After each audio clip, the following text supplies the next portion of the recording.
প্রিয় দর্শক, আপনাদের সবাইকে স্বাগত। এই সময়ে সঙ্গে আছি আমি এম আকাশ। আপনারা জানেন যে অর্থমন্ত্রী ৬ লক্ষ কোটি টাকার বাজেট প্রস্তাবনা পেশ করেছেন। এখন সেই বাজেট নিয়ে ব্যাখ্যা বিশ্লেষণ চলছে। বিভিন্ন মহল তাদের প্রতিক্রিয়া জানাচ্ছেন। অর্থনীতিবিদরা এটা বিভিন্ন দৃষ্টিকোণ থেকে বিশ্লেষণ করছেন।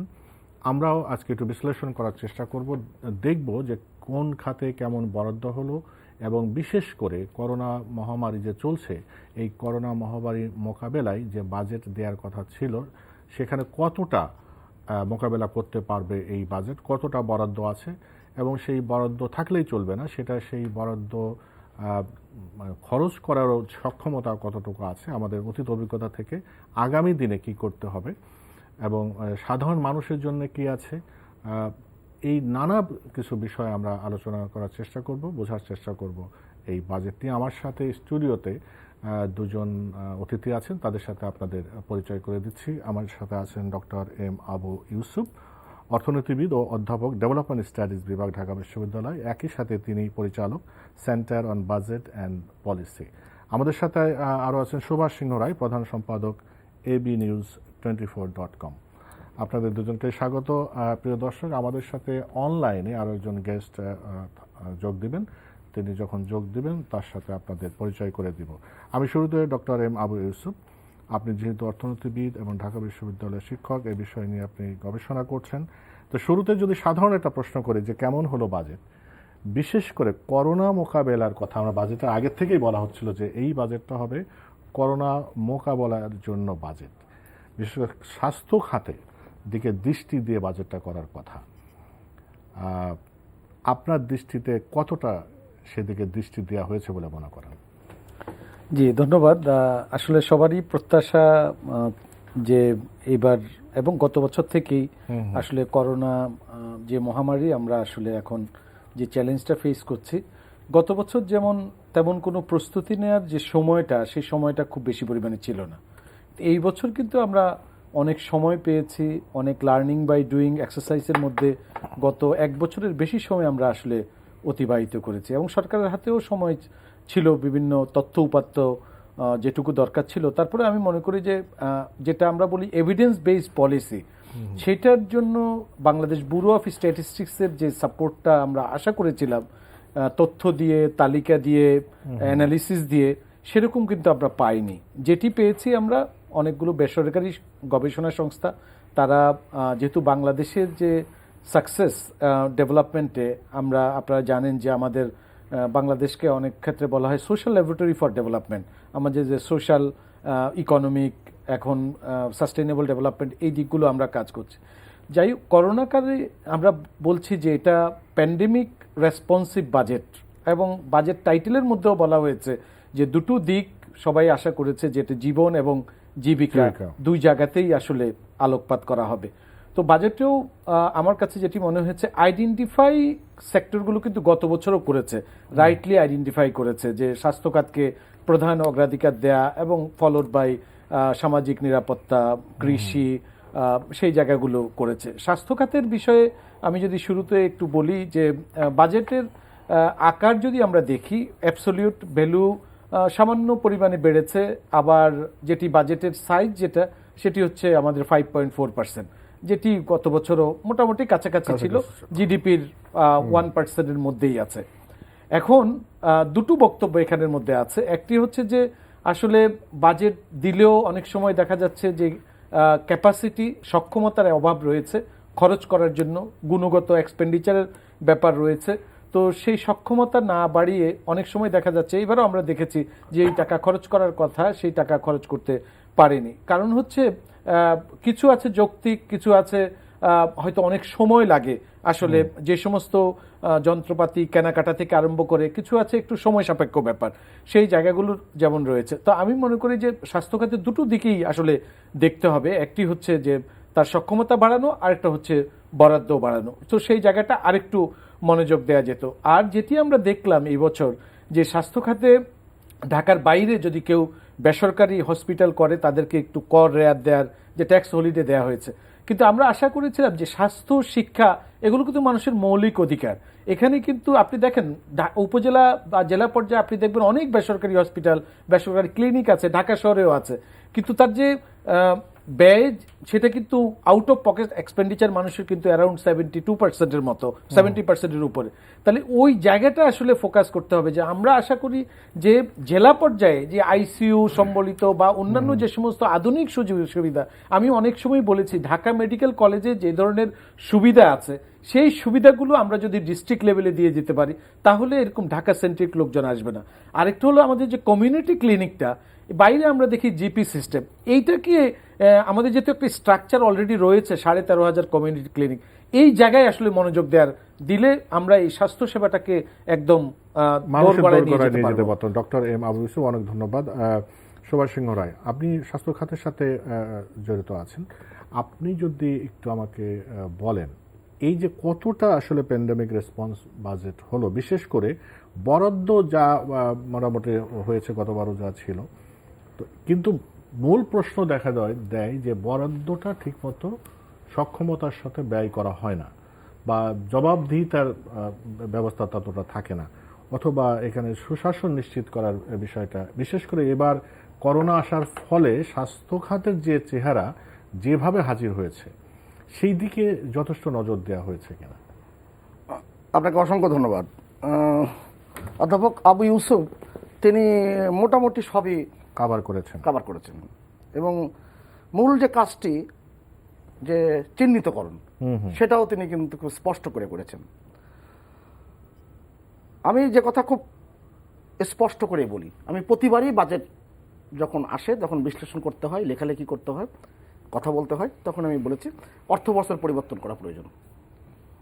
এই কাদামাটির দেশে জুলাই থেকে জুন বাংলাদেশের মতো দেশে অর্থ বছর থাকা ঠিক না।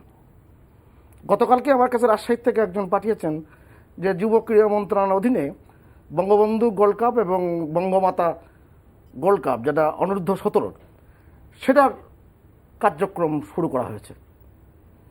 অবাক লাগে, এটা করোনাকালীন সময় যেখানে রাজশাহীটা পুরোটা এই বিধিনিষেধের আওতায় নেওয়া হয়েছে। রাজশাহী, নওগাঁ, চাঁপাবনগর, এটা আমরা সবাই জানি। তার মানে কি যে দ্রুত কাজ করতে হবে, কেননা না এর টাকা ফেরত শেষ করতে হবে, মানে কাজ শেষ করতে হবে।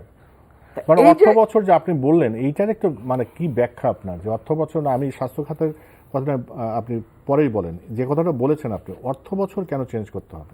অর্থ বছর পরিবর্তন করলে যে আমাদের এই জুন জুলাই এই সময়টা, কিংবা যে বর্ষার যে কালটি, সেই কালটিতে কোনো প্রকল্প বাস্তবায়ন হয় না, এবং সেই অর্থ যদি বিনিয়োগ করা হয় সেই অর্থ ওই পানির নিচেই যায়, ওই কাদার নিচেই চলে যায়। বরাদ্দ হয় সেই বরাদ্দ পেতে পেতে দেরি হয়, এবং যখন কাজের সময় আসে তখন বর্ষা চলে আসে। আমি অত্যন্ত চমৎকার, আমি ধন্যবাদ জানাই সুভাষ সিংহ রায় ওনাকে, কারণ এই জিনিসটা আমার কিছু লেখালেখিও আছে এই অর্থ বছর নিয়ে, আমি নিজেও বিভিন্ন ফোরামে বলেছি, আমার লেখাও আছে। আপনি একটু এটার ইতিহাসটা আসলে জানা দরকার, কারণ আমরা এই পাকিস্তান আমলে কিন্তু আসলে এটা জুলাই টু জুন ছিল পাকিস্তান আমলে, কারণ ওদের হলো গম হচ্ছে প্রধান শস্য, সেটার সাথে মিলিয়ে কিন্তু তারা করেছে। আপনি দেখেন ইন্ডিয়াতে হচ্ছে এপ্রিল থেকে মার্চ, তারা কিন্তু আমরা অনেকটাই বলছি যে বাংলা বর্ষের সাথে যদি মিলিয়ে করি আমরা এপ্রিল থেকে মার্চ, এবং আপনি দেখবেন যে কোয়ালিটি অফ এক্সপেন্ডিচার শেষের যে 3 মাস 6 মাস আপনি দেখবেন 42% প্রথম 10 মাস, পরের 2 মাসে গিয়ে সেটা গিয়ে 80% 90% হয়। তাহলে গুণগত এক্সপেন্ডিচারটা হয় না। এটা যদি করা যায়, আপনি শ্রীলঙ্কাতে দেখেন জানুয়ারি থেকে ডিসেম্বর, আপনি আমাদের অন্যান্য পার্শ্ববর্তী দেশগুলো তারা নিজেদের মতো করে নিজেদের আবহাওয়া নিজেদের পরিস্থিতি করে কিন্তু এই অর্থ বছর, আমি মনে করি যে এটা উনি অত্যন্ত আমি ধন্যবাদ জানাই ওনাকে। যে একটা পয়েন্ট আমার কাছে ইন্টারেস্টিং মনে হচ্ছে, কিন্তু আমরা যেটা আমাদের জন্য সুবিধা সেইভাবে তো অর্থ বছর ঠিক করতে হবে। ওই পাকিস্তান আমলের ওই জিনিসটাই রয়ে গেছে, সেটা নিয়ে মানে এটা নিয়ে চিন্তা করার বিষয় আছে। আমি আশা করছি যে সরকার বিবেচনা করবে আমাদের যারা নীতি নির্ধারণী। এবং অর্থমন্ত্রী ছিলেন যিনি আবুল মাল আব্দুল মুহিত, তিনি প্রথম দিকে এই কথাটা কানে নিতেন না, অনেকবার বলার পরে তিনি শেষের দিকে এসে বলবার চেষ্টা করেছিলেন, হ্যাঁ আমাদের অর্থ বছর পরিবর্তনটা জরুরি। যাই হোক, এই আলোচনা এখানে আপাতত তুলে রাখি। সবচেয়ে বড় লক্ষণীয় বিষয় যে আমাদের স্বাস্থ্য খাতে এবার 32,731 কোটি টাকা বরাদ্দ হয়েছে, তার মধ্যে স্বাস্থ্য সেবা খাতে 25,000 কোটি টাকার একটু উপরে, মানে 914 কোটি টাকা। বাদ বাকিটা হচ্ছে স্বাস্থ্য শিক্ষা ও পরিবার পরিকল্পনা মন্ত্রণালয়ের ইয়েতে, সেখানে 6,817 কোটি টাকার মতন। সব মিলে কিন্তু বরাদ্দ এই 32,731 কোটি টাকা না, এর চেয়েও বেশি বরাদ্দ যোগ করতে হবে। আর বিভিন্ন মন্ত্রণালয়ের, যেমন স্বরাষ্ট্র মন্ত্রণালয়ের, তাদের যে হসপিটাল আছে, ক্লিনিক আছে, স্বাস্থ্য বিভাগ না, আছে। আপনি যে বরাদ্দ নিয়ে আপনার আমি প্রশ্ন স্বাস্থ্য হলো যে খাতে। এই যে স্বাস্থ্য খাতে যে বরাদ্দ সেটা আমরা ব্যয় করতে পারি না এবং সেখানে সুশাসন নিশ্চিত করা যায় না, এখানে দুর্নীতির প্রশ্ন আসে। এই জিনিসটা কিভাবে, এই অভিজ্ঞতা কাজে লাগিয়ে আমরা ভবিষ্যতে যাতে, যেহেতু স্বাস্থ্য খাতের আমাদের একটা বেহাল দশা আমরা দেখতে পাচ্ছি, সেই থেকে বের হওয়ার জন্য আমাদের এই গুণগত মান নিশ্চিত করা বা যথাযথভাবে এইটা ব্যয় করার সক্ষমতা কিভাবে হবে। হ্যাঁ, আপনার কথা তার যথার্থতা রয়েছে। আমি এখানে যোগ করছি, এই যে স্বাস্থ্য খাতের বেহাল দশা, এই একটা বাক্যের মধ্যে কিন্তু সবকিছু সীমাবদ্ধ না, তাহলে অন্যরকম ব্যাখ্যাও আসতে পারে। তার মানে কি 2008 সালের আগে অবস্থা খুব ভালো ছিল, কিংবা আরো আগে কি অবস্থা আরো ভালো ছিল? তখন আমরা না, এইরকম আমি বিপদে সেটা পড়ি নাই, এখন এক্সপোজ আমি সেটাই আমার আমার ব্যাখ্যাটা সেখানেই, যে এখন এ বিষয়ে মানুষ বেশ সচেতন হয়েছে, গণমাধ্যম খুবই সোচ্চার হয়েছে এবং ভুল ত্রুটি সামনের দিকে চলে আসছে, সেগুলো খুব গুরুত্বপূর্ণ এবং এটা সরকারের জন্য খুবই ভালো একটা দিক। আমি যে কথাটি বলবো যে সামাজিক নিরাপত্তা খাতে যে অর্থ বরাদ্দ হয়েছে 1,07,000 কোটি টাকার উপরে, এটা জিডিপির অনেক বড় একটা খাত, এটা প্রায় 18%। আমার যে অভিমত ছিল, যেহেতু আমি ওষুধ, আমি জিডিপির 3.11% আর বাজেটের 18%-এর উপরে, দুঃখিত। আমাদের একটা জিনিস মনে রাখা দরকার, আমাদের স্বাস্থ্য ব্যবস্থা মনের জটিলতার জায়গা তৈরি হয়ে আছে এবং মনে হয় যেন সবাই মিলে আমরা করছি। আমি 2 তারিখে গিয়েছিলাম চট্টগ্রামে চিকিৎসকদের একটা বড় সম্মেলনে, সেখানে আমি অবাক বিস্ময় দেখলাম, দৈনিক আজাদিতে একটা পত্রিকায়, দৈনিক পত্রিকা এবং খুব অনেক পুরনো পত্রিকা চট্টগ্রামের, আমরা সবাই জানি, সেখানে একটা মেমোগ্রাফি নিয়ে একটা রিপোর্ট হয়েছে। 2018 সালে চট্টগ্রাম মেডিকেল কলেজ হসপিটালে একটি মেমোগ্রাফি স্থাপন হয়েছিল, সেই মাত্র 3 মাস চলেছে, তারপর এটা বন্ধ হয়ে গেছে। এবং এই যে ব্যবস্থাপনার সাথে এখানে কি শুধু রাজনীতিবিদ কিংবা শুধুমাত্র দলীয় লোকজনকে জড়িত থাকে না। আচ্ছা, আপনি যে কথাটি উল্লেখ করেছেন, আমাদের এখানে যে সঠিকভাবে ব্যয় করার যে সক্ষমতা এবং সেটা যে দেখভাল করা, নজরদারি রাখা এবং সঠিক অর্থ ব্যবহার করা, এটা খুব জরুরি। হ্যাঁ, আপনি যদি 32,000 কোটি টাকা আমি যোগ করছি, এই কারণে আরও টাকা অন্যান্য মন্ত্রণালয়ের সঙ্গে যুক্ত হয়ে স্বাস্থ্য খাতে ব্যবহৃত হয়, সেটা 55,000 কোটি টাকার উপরে হতে পারে। আমাদের সাথে এই মুহূর্তে অনলাইনে যোগ দিয়েছেন ডক্টর জাহাঙ্গীর আলম, কৃষি অর্থনীতিবিদ এবং VC, university of global village. Doctor Jahangir Alam, আপনি কৃষি খাতে বাজেট কেমন হলো, কি প্রত্যাশা করেছিলেন আর কেমন পেলেন? দেখুন, কৃষি খাতে বরাবরই বাজেট ভালো হয়, কিন্তু আমরা যত বেশি ভালো আশা করি সেই প্রত্যাশা মাফিক কখনোই বাজেট হয়।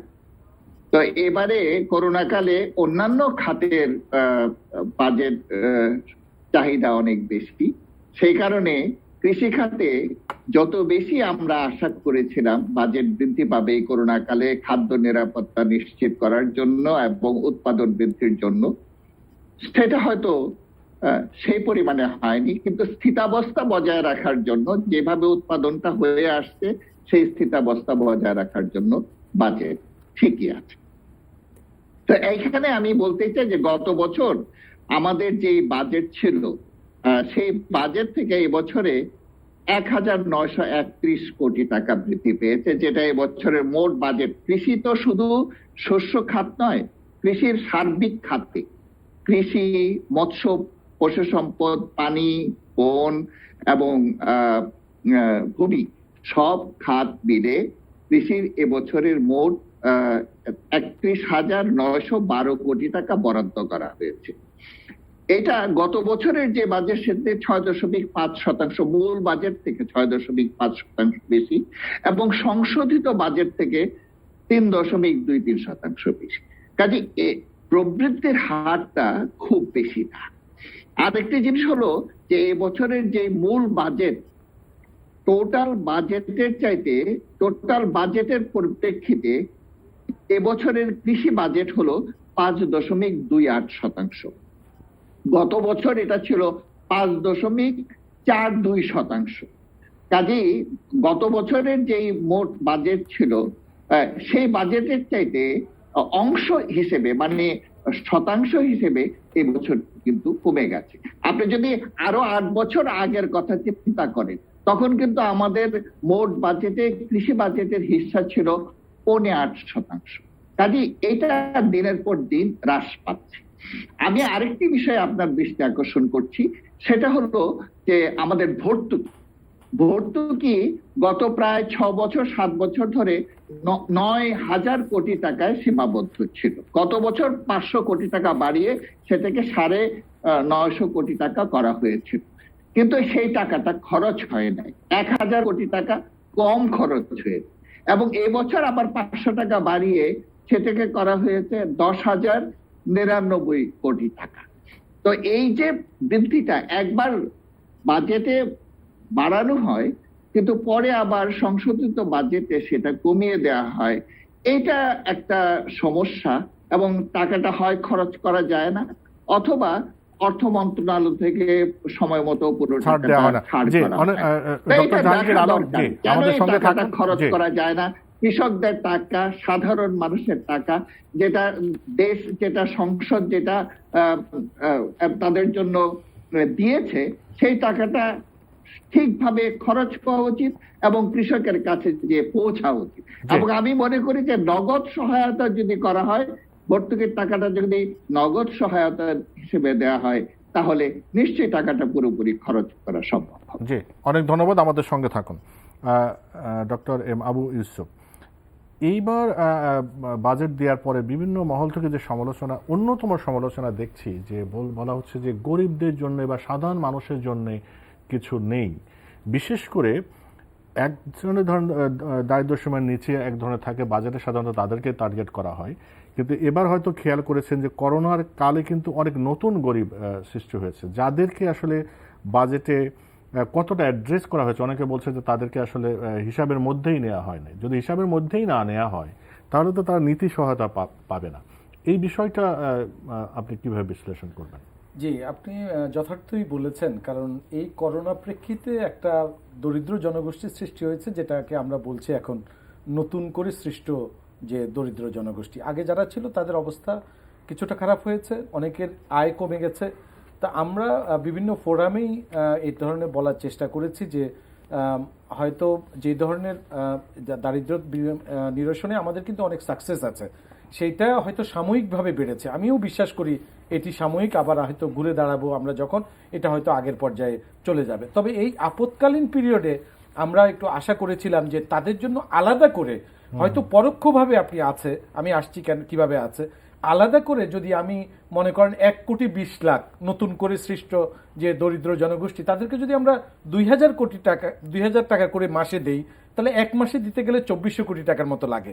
তো এইটা এত বড় বাজেটে এক মাস না হোক, আমরা বলছি আপৎকালীন পিরিয়ডে যদি 2 মাসও দেয় 4,800 কোটি টাকা লাগবে। এটা কিন্তু খুব বেশি টাকা না। এইটা একটা। আরেকটা সবচেয়ে বড় সমস্যা হচ্ছে তালিকা। এই যে 1 বছর আমরা সময় পেলাম, সরকার দেওয়ার চেষ্টা করেছে নগদ প্রণোদনা। আপনি দেখেছেন যে 2,500 টাকা করে মাননীয় প্রধানমন্ত্রী দেওয়ার চেষ্টা করেছেন, যেখানে 50 লাখ দরিদ্র পরিবারকে দেওয়ার কথা, সেটা এন্ডেড আপ উইথ 36 লাখের মতো। তালিকার অভাবে স্বচ্ছ তালিকা, এই স্বচ্ছ তালিকাটা আমরা 1 বছরে করতে পারিনি কেন? এই জায়গাটা আমাদের একটু হাত দিতে হবে, তাহলেই কিন্তু আমরা দরিদ্র জনগোষ্ঠীর কাছে পৌঁছতে পারবো। আরেকটা যেটা আছে সামাজিক নিরাপত্তা বেষ্টনী, যেটাকে আমরা সামাজিক নিরাপত্তা খাত বলছি, যেখানে জনাব সুভাষ সিংহ রায় বলেছেন যে 1,07,000 কোটি টাকা। একটি জিনিস খেয়াল করবেন, এই টাকার ভিতরে কিন্তু পেনশনও আছে, পেনশনে কিন্তু 26,000 কোটি টাকার মতো। তো এই বিরাট একটা অঙ্ক। আমি এটা থাকতে পারে সামাজিক নিরাপত্তার ব্রড ক্লাসিফিকেশনের মধ্যে, কিন্তু সাধারণ মানুষের জন্য যেটি করা হয়েছে, আপনারা দেখবেন যে একটা ভালো উদ্যোগ হচ্ছে। 112টা ছিল, এখন 150টা উপজেলা ইউনিভার্সাল কাভারেজে যাচ্ছে, যে বয়স্ক ভাতা বা অন্যান্য ভাতাগুলো। কিন্তু আমরা বলেছিলাম এই আপৎকালীন পিরিয়ডে এটা 500 টাকা আসলে খুবই কম একটা টাকা, এইটাকে হয়তো ভাতার পরিমাণটা বাড়িয়ে হয়তো 3 মাসের জন্য এত 2000 করা যায় কিনা, আবার পরবর্তীতে আবার আগের জায়গায়, যেহেতু সংখ্যাটা অনেক বেশি, এই জায়গাটা হয়তো করলে আমি মনে করি যে সাধারণ মানুষের যে প্রত্যাশা ছিল সেই প্রত্যাশার জায়গাটা হয়তো আসতো। আর সাধারণ মানুষের আরেকটা জায়গা হচ্ছে, আপনারা দেখবেন যে অনেক মানে ব্যবসা বান্ধব আমরা বলছি এই বাজেটটাকে, যে পরোক্ষভাবে না ব্যবসা বান্ধব যেন সেটা নিয়ে আপনার কাছে আসবে। কতটা ব্যবসা বান্ধব এবং ব্যবসায়ীরা কতটা সুযোগ নেবেন আমি আলাদা করে প্রশ্ন করব। সুভাষ সিংহ রায়, যে সামাজিক নিরাপত্তা খাতের কথা বলেছেন, কিন্তু ওই যে প্রশ্নটা ঘুরে ফিরে আসে ওই স্বাস্থ্য খাতের ক্ষেত্রেও যেটা বলছিলাম, যে যাই বরাদ্দ হোক সেটা সাধারণ মানুষের কাছে যাওয়া দরকার বা মানুষের উপকারে আসা দরকার। তালিকায় আমরা তৈরি করতে পারলাম, ডিজিটাল বাংলাদেশের কথা বলছি, এত আমাদের অবকাঠামো, এত আমাদের প্রশাসন, এই কেন এরকম গলদ হয় আপনার কি মনে হয়? না, গলদ তো অনেক ক্ষেত্রেই আছে। এই গলদ নিয়ে কথা বলতে গেলে অনেক সময় প্রয়োজন। আপনি এত বড় একটা দেশে এত বড় একটা বাজেট, এত বড়ই বলবো, কারণ এটা উল্লম্ফনও বটে, কিন্তু এর চেয়ে বড় বাজেট বাংলাদেশে হওয়া উচিত, যেভাবে কাঠামো বৃদ্ধি পেয়েছে। আপনি দেখেন সেই জায়গায় আমরা মাত্র 25,43,000 মানুষ কিন্তু কর দিচ্ছি, প্রত্যক্ষ কর। এখন ইউনিয়ন পর্যায়ে পর্যন্ত অবকাঠামো এসেছে। আপনি যে কোনো ইউনিয়নে আপনি 50-100টা কিন্তু প্রাইভেট কার কিন্তু রয়েছে। উপজেলা পর্যায়ে বড় বড় ইমারত নির্মাণ হচ্ছে। সেখানে বাংলাদেশে প্রত্যক্ষ কর এত কম পরিমাণে, যেটা এবার যদিও অর্থমন্ত্রী বলেছেন যে এবার কর জাল বিস্তৃত করা হবে, সেই কর জাল বিস্তৃত যাতে করা হয়, সঠিক অর্থে করা হয়, সেটা আমি দাবি করছি। না সেটা ঠিক আছে, একটা বিষয়, আরেকটা বিষয়, প্রশ্ন ওইটাই আমার কথা হলো যে গরিবদের জন্য আপনি টাকা রাখছেন বা রাখছেন না, বা কোনো গরিবদেরকে আপনি হিসাবের মধ্যেই নিচ্ছেন না, কিন্তু আবার তালিকা করে তাদেরকে টাকা পৌঁছানো যাচ্ছে না, টাকা আছে পৌঁছানো যাচ্ছে না তালিকার অভাবে। সেই জায়গাটা বাজেটে কিছু করা ছিল কিনা? প্রফেসর আবু ইউসুফ যে জায়গায় আলোকপাত করেছেন ওই জায়গাটা আমি ধরে একটু কথা বলতে চাই। একদম করোনাকালীন প্রথম সময়ে মাননীয় প্রধানমন্ত্রী মনে হয় সরকার প্রধান হিসেবে বা পৃথিবীতে একমাত্র সরকার প্রধান, তিনি 1,22,000 কোটি টাকার প্রণোদনা ঘোষণা করলেন।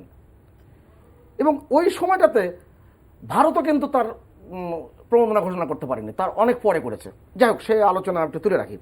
সেখানে একটা জিনিস লক্ষ্য করে দেখবেন, মাননীয় প্রধানমন্ত্রী 50 লক্ষ মানুষকে তিনি আর্থিক সহায়তা করতে চেয়েছিলেন, কিন্তু 35 লক্ষর বেশি কিন্তু করা যায়নি অব্যবস্থাপনার কারণে। আপনি যেই ডিজিটালাইজ সিস্টেমের মাধ্যমে করতে চেয়েছিলেন, এখানে নানানভাবে প্রলুব্ধ করে ভুল ব্যক্তিকে দেওয়ার চক্রান্ত হয়েছে। কিন্তু এই ফাঁদে কিন্তু সরকার পা দেয়নি, সরকার ভুল লোককে অর্থ দেয়নি, যে কারণে 25 লক্ষর পরে থেমে গেছে। এটা কিন্তু অনেক কষ্টের যাওয়া, ব্যাপারটা কিন্তু বেশ কষ্টের। দিতে চেয়েছি, বরাদ্দ করেছি, সেই অর্থ দিতে পারিনি। সেই জায়গা থেকে আমরা শিক্ষা নিয়েছি কিনা সেটা হলো কথা। সেটার জন্য পরবর্তীতে এবার যে 36 লক্ষ তালিকা করা হয়েছে, সেই তালিকা অনেক যথাযথ হয়েছে বলে আমি ব্যক্তিগতভাবে। আচ্ছা, সুভাষ সিংহ রায়, অনেক ধন্যবাদ। আমরা একটু বিরতিতে যেতে হবে। ডক্টর জাহাঙ্গীর আলম, আমাকে একটু সংক্ষেপে আপনি এই বিষয়টা বলবেন যে যেহেতু কৃষক ও সাধারণ মানুষের মধ্যেই আমি ধরে নিই অনেক সাধারণ কৃষক আছে যাদের হয়তো অন্যের জমিতে চাষ করে বা এক টুকরো জমি আছে, তাদের জন্য আপনি বলেছেন যে বাজেট ভালো হয়েছে। এই সাধারণ মানুষের জন্য বাজেটে কতটা কি আছে আপনার দৃষ্টিতে কি মনে হয়? না দেখুন, বাজেট ভালো হয়েছে ঠিক আছে, এবং বাজেটে একটা বড় অঙ্কের টাকা প্রণোদনা হিসেবে বা সাবসিডি হিসেবে ধরে নেওয়া আছে, এটা ঠিক আছে। কিন্তু আমার কথাটা যেটা, সেটা হলো যে গরিব কৃষক, সাধারণ মানুষ, বর্গা চাষী, তাদের কাছে টাকাটা পৌঁছতে হবে। এবং এটা যেটা আমরা সাধারণত আচ্ছাদিত ভর্তুকি হিসেবে দিয়ে থাকি, উপকরণ ভর্তুকি হিসেবে যেটা দিয়ে থাকি, এইভাবে সবার কাছে পৌঁছানো হয়তো সম্ভব হয় না। সেই জন্য আমি যেটা সবসময় বলি সেটা হলো যে নগদ ভর্তুকি। পৃথিবীর বিভিন্ন দেশে এখন নগদ ভর্তুকি দেওয়া হয় এবং ভর্তুকির টাকাটা সরাসরি কৃষকের কাছে পৌঁছে দেওয়া হয়। আমি মনে করি যে ভর্তুকির অর্ধেক টাকা যদি আচ্ছাদিত ভর্তুকি হিসেবে উপকরণে দেওয়া হয়, তাহলে আর বাকি অর্ধেক টাকা অবশ্যই আমাদের গরিব কৃষক যারা আছে, বর্গা চাষী যারা আছে, তাদের কাছে নগদ সহায়তা হিসেবে দেওয়া উচিত। আরেকটি কথা আমি বলি যে আমাদের এখন যেই ভর্তুকিটা দেয়া হয় এটা সাধারণত ফসল কৃষি খাতের জন্য দেয়া হয়, কিন্তু মৎস্য পশু সম্পদ খাতে এই ভর্তুকির খুবই দরকার। যেমন অনেক ছোট ছোট কৃষক যারা যারা যারা উৎপাদনে জড়িত আছে, মৎস্য চাষের সঙ্গে জড়িত আছে, এবং যারা দুগ্ধ খামার গড়ে তুলেছে, ছোট ছোট দুগ্ধ খামার গড়ে তুলেছে, পোল্ট্রি খামার গড়ে তুলেছে, এই কোভিড সিচুয়েশনে তারা অনেকেই উৎপাদনের বাইরে চলে গেছে, এবং এদের জন্য আমাদের ফসল খাতের মতো একটা ভর্তুকির সংস্থান থাকা দরকার। জি, অনেক ধন্যবাদ। আপনি ডক্টর জাহাঙ্গীর আলম জি, আরেকটি কথা এখানে বলা খুবই দরকার, সেটা হলো যে শস্য খাতের জন্য প্রচুর ট্যাক্স সহায়তা দেওয়া হয়েছে, এবং এটার জন্য অবশ্যই বর্তমানে অর্থমন্ত্রী ধন্যবাদ পাওয়ার যোগ্য। কিন্তু একটি বিষয় তিনি হয়তো দৃষ্টি এড়িয়ে গেছে, সেটা হলো যে আমাদের এখন বছরের পর বছর গুঁড়া দুধের আমদানি দ্রুত বাড়ছে, এবং গত 10-15 বছরে প্রায় 14% হারে গুঁড়া দুধের আমদানি বেড়েছে। এর জন্য আমাদের গুঁড়া দুধের উপরে যেই ট্যারিফ রেট, সেটা কমপক্ষে 50% নির্ধারণ করা উচিত। আমি ডক্টর আবু ইউসুফ, আমরা খুবই সংক্ষেপে একটু বলবেন। সেটা হলো যে যদি আমরা দেখি যে করোনায় সবচেয়ে অন্যতম যে ক্ষতিগ্রস্ত হয়েছে তাহলে শিক্ষা খাত। তা আমরা এই করোনা এই শিক্ষা খাতে যে চ্যালেঞ্জ মোকাবেলা করার জন্য বাজেটের কি দিক নির্দেশনা আছে বা কি বরাদ্দ আছে, আপনার কাছে কি মনে হয়? জি, আসলে শিক্ষা খাত নিয়ে কিন্তু আপনি প্রণোদনা প্যাকেজে যেটি ঘোষণা করা হয়েছে, যদিও একদম শেষের দিকে এসে যখন 23 বা 22তম প্যাকেজ যেটি দিয়েছে, সেখানে বেসরকারি স্কুল এবং শিক্ষকদের জন্য একটা প্রণোদনা প্যাকেজ দেওয়া হয়েছে, কিন্তু এর বাইরে কিন্তু আসলে শিক্ষা খাত নিয়ে সেরকম কিছু আসলে নজরে পড়েনি। আমাদের আসলে একটা চ্যালেঞ্জ, এই 4 কোটি শিক্ষার্থীকে কিভাবে আমরা এই শিক্ষা ইয়েতে আমরা তাদেরকে বিশ্ববিদ্যালয় বা স্কুল কলেজ পর্যায়ে তাদেরকে নিয়ে আসতে পারি। সেটি আনার জন্য যেটি দরকার, শিক্ষার্থীদের যারা হয়তো 18+ শিক্ষার্থী আছে তাদেরকে টিকার আওতায় নিয়ে আসা এবং ক্লাসরুমে তাদেরকে ফিরিয়ে আনার ব্যাপার, শিক্ষক শিক্ষার্থী সবাইকে, সেটি একটা বড় মনোযোগের বিষয়। আরেকটি বিষয়, যদিও এখানে বাজেটে বলা হয়েছে একটা স্মার্টফোন, প্রায় 40,000-এর মতো স্মার্টফোন দেওয়া হয়েছে, কিন্তু আসলে সেটা কিন্তু খুব একটা নজরে আসেনি। বিশ্ববিদ্যালয়গুলোতে যারা অপেক্ষাকৃত একটু গরিব শিক্ষার্থী আছে, তাদের যে গ্যাজেটের জন্য আমরা আশা করেছিলাম যে একটা অন্তত, যে আমরা দুটোর জন্যই প্রস্তুত থাকি না, আমরা তো জানি না কতদিন আরো আমাদেরকে অনলাইনে যেতে হবে, তো সেই জন্য আমি মনে করেছি যে অন্তত একটা প্রণোদনা অন্তত এই শিক্ষার্থীদের জন্য বা শিক্ষকদের জন্য। আরেকটা জিনিস একটু আমি যোগ করতে চাই, সেটি হচ্ছে এই যে শিক্ষা বাজেটে শিক্ষা এবং প্রযুক্তি যোগ করা হয়, আমরা অনেক দিন থেকে বলে আসছি অন্তত শিক্ষা বাজেটকে আলাদা করে দেন, এখানে প্রযুক্তি যোগ না করে শিক্ষা খাতে যে 12% দেওয়া হয়, তো সেটাকেই আমরা মনোনিবেশ করি যে এই শিক্ষা বাজেটটাকে কিভাবে জিডিপির 4 to 6% মধ্যে আমরা নিয়ে যেতে পারি, অথবা বাজেটের 20%-এর মধ্যে নিয়ে যেতে পারি। জি, সুভাষ সিংহ রায়। আমি দ্রুত দু একটি কথা বলি। একটা হচ্ছে শিক্ষা খাতের যে বরাদ্দ হয়েছে তারা 9% একটি কম, মানে 8.67%। আমি প্রফেসর আবু ইউসুফের সাথে একমত, শিক্ষা এবং প্রযুক্তি এ দুটো আলাদা আলাদা করে বাজেটের খাত বরাদ্দ করা উচিত, যেটা ভারতেও হয়ে থাকে। আমি সবচেয়ে যেটা গুরুত্বপূর্ণ হিসেবে উল্লেখ করব, কৃষি বান্ধব এই সরকারের সময় গত 8 বছর যাবৎ টানা 9,000 কোটি টাকার উপরে কৃষিতে সারে ভর্তুকি দেওয়া হয়েছে। এটা অসাধারণ একটি বিষয়। এবং আপনি করোনাকালীন সময় দেখবেন যে কম্বাইন হারভেস্টার, রিপার, এখানে কোনো ক্রয়ের ওপরে, যন্ত্রাংশের উপরে 50 থেকে 70% পর্যন্ত মূল্য ছাড় করা হয়েছে, যে কারণে আমরা গত বড় মৌসুমে আপনার 2,10,00,000 মেট্রিক টন খাদ্য আমরা শুধুমাত্র একটি এই হাওড়া অঞ্চল থেকেই পেয়েছি। অনেক ধন্যবাদ। এটা গুরুত্বপূর্ণ। আরেকটা ব্যাপার হচ্ছে জলবায়ু পরিবর্তনের, আমাদের একদম সময় জলবায়ুর দিকে আমরা যেতে পারছি না, আমাদের শেষ করতে হবে। ডক্টর জাহাঙ্গীর আলম, আপনি একাধারে কৃষি অর্থনীতিবিদ এবং বিশ্ববিদ্যালয়ের ভিসি, এই শিক্ষা যে করোনাকালে যে চ্যালেঞ্জ, সেটা আপনার কতটা এই বাজেটে এসেছে? বিশেষ করে বেসরকারি শিক্ষা প্রতিষ্ঠানের উপর 15% কর প্রস্তাব করা হয়েছে, সে বিষয়েও যদি কিছু বলতে চান, আপনি 2 মিনিটের মধ্যে আপনার বক্তব্য শেষ করবেন। দেখুন, শিক্ষা খাতে যে বাজেট বরাদ্দ করা হয়েছে এটা খুব যথেষ্ট না, কিন্তু এবারের যে প্রবৃদ্ধি এটা কিন্তু গুরুত্বপূর্ণ একটা প্রবৃদ্ধি। এবং আসল কথা হলো যে করোনা কাল যদি চলে যায় এবং যে বাজেটটা বরাদ্দ করা হয়েছে সেটা যদি সঠিকভাবে খরচ করা হয়, নিশ্চয়ই শিক্ষা খাতে অনেক উন্নয়ন সম্ভব হবে। কিন্তু প্রাইভেট বিশ্ববিদ্যালয় সম্পর্কে আমার একটা মন্তব্য আছে, সেটা হলো যে আপনি সরকারি বিশ্ববিদ্যালয় যেগুলো আছে সেগুলোকে 90 থেকে 95% ভর্তুকি দিয়ে আমরা লেখাপড়া পরিচালনা করি, কিন্তু প্রাইভেট বিশ্ববিদ্যালয় যেগুলো আছে এগুলোর উপরে উল্টো 15% হারে করারও, এইটা আমার কাছে খুব যুক্তিযুক্ত মনে হয় না। কারণ এই প্রাইভেট ইউনিভার্সিটিতে যে আয়টা হয় সেই আয় দিয়ে যেমনি ভাবে খরচ নির্বাহ করা হয় ঠিক তেমনি ভাবে এটা থেকেই উন্নয়ন ব্যয় নির্বাহ করা হয়। এবং প্রাইভেট বিশ্ববিদ্যালয়গুলো মূলত নন প্রফিট অর্গানাইজেশন, কাজেই এখানে যে কর আরোপ করা হয় সেই কর আরোপ করার অর্থ হলো যে এখানকার উন্নয়ন কাজ অনেকটাই স্লথ হয়ে যাবে এবং এখানকার যে খরচ সেই খরচ নির্বাহটাও কঠিন হয়ে যাবে। সেই জন্য আমি মনে করি যে প্রাইভেট বিশ্ববিদ্যালয়ের জন্য যে 15% কর আরোপ করা হয়েছে এটা প্রত্যাহার করে নেওয়া উচিত। তা আমি কৃষি সম্পর্কে আর দুটো কথা বলতে চাই, যদি আপনি কৃষি যন্ত্রপাতির জন্য 3020 কোটি টাকার একটা প্রকল্প নেওয়া হয়েছে। সেখানে সত্যি 50 থেকে 70% হারে বিভিন্ন অঞ্চলে আপনার ভর্তুকি মূল্যে যন্ত্রাংশ বিক্রি করা হচ্ছে, কিন্তু এটা সবার জন্য উন্মুক্ত না। এখানে যদি 10 জন 15 জন অ্যাপ্লাই করে সেখানে 1 জন 2 জন কৃষক পায়, এটা সবার জন্য উন্মুক্ত না। আমি মনে করি যে আরো বেশি পরিমাণে ভর্তুকি দেওয়া উচিত এবং সবার জন্য এই যে কৃষি যন্ত্রপাতি ভর্তুকি মূল্যে কেনা এটা উন্মুক্ত করে দেওয়া উচিত। কারণ আমরা বাণিজ্যিকীকরণ করতে চাচ্ছি কৃষির, এবং বাণিজ্যিকীকরণের পূর্ব শর্ত হচ্ছে কৃষি যান্ত্রিকীকরণ। আর একটি কথা আপনাকে আমি বলতে চাই, সেটা হলো যে আমাদের যে ধান চাল মজুদ সংগ্রহ, সেটা বলা হয়েছে যে 20.5 লাখ টন মজুদ করা হবে, কিন্তু এটার একটা হিসাব থাকা দরকার।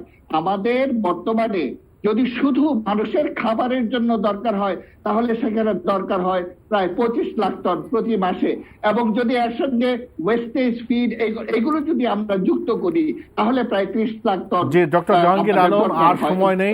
অনেক ধন্যবাদ ডক্টর জাহাঙ্গীর আলম, অনেক ধন্যবাদ। আর সময় দিতে পারছি না। ডক্টর এম আবু ইউসুফ, আপনাকে অনেক ধন্যবাদ। সুভাষ সিংহ রায়, অনেক ধন্যবাদ। প্রিয় দর্শক, আপনাদেরকে অনেক ধন্যবাদ। সংসদে অর্থমন্ত্রী বাজেট পেশ করেছেন, বাজেট প্রস্তাবনা দিয়েছেন। এটা সংসদে যেমন আলোচনা হচ্ছে, সংসদের বাইরেও মিডিয়া এবং বিভিন্নভাবে আলোচনা হচ্ছে। যেসব আলোচনা আসছে, যেখানে যেখানে সংশোধন বা যেখানে যেখানে সংযোজন বিয়োজন করা দরকার, সরকার সেটা অবশ্যই করবেন। জনকল্যাণে সেটা অবশ্যই করা হবে বলে আমাদের বিশ্বাস। আমাদের সঙ্গে থাকার জন্য অনেক ধন্যবাদ। আপনারা সবাই ভালো থাকবেন।